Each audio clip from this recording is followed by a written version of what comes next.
My pleasure to be speaking this afternoon with my friend, colleague, and partner, Omar Nassif, one of Canada's leading patent agents. Hello, Hey, Omar. Thanks for doing this. hey, Kevin, good to be here.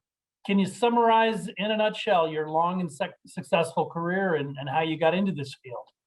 Sure. I graduated from U of T in the mid 80s as a young chemist who didn't want to work in a lab, and found myself ultimately working as a patent agent trainee in Sarnia in industry.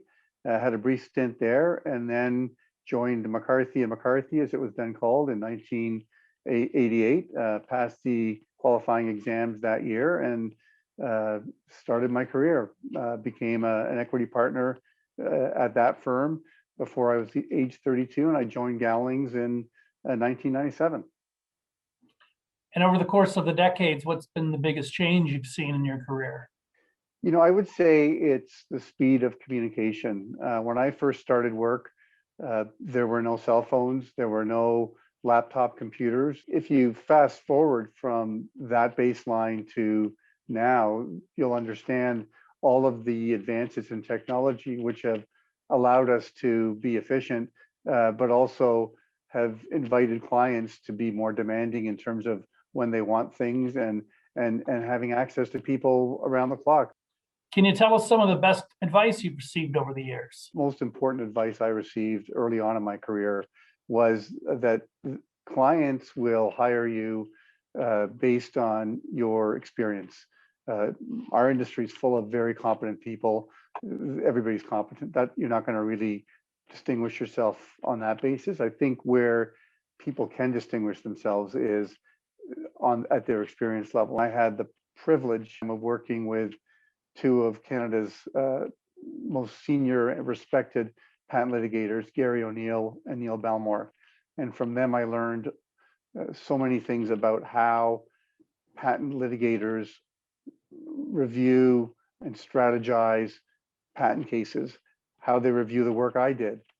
What happens when you give a patent litigation team an unfettered budget to defend or try and take down a patent? What that does is it makes you a better patent drafter.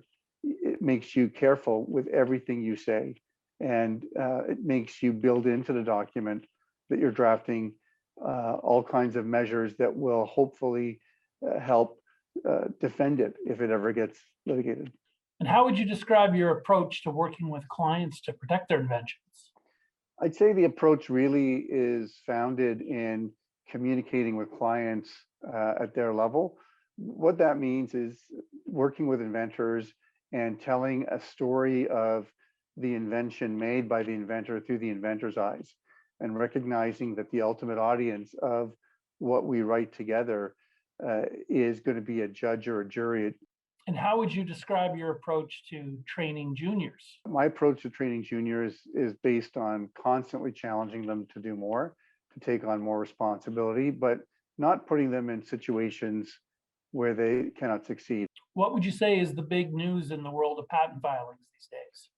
Oh, to me, it's by far artificial intelligence. It's like a tidal wave of patent filings based on artificial intelligence, which is now basically everywhere. It's in patent search engines, it's in drug design, it's in the automotive industry, most industrial processes, robotics.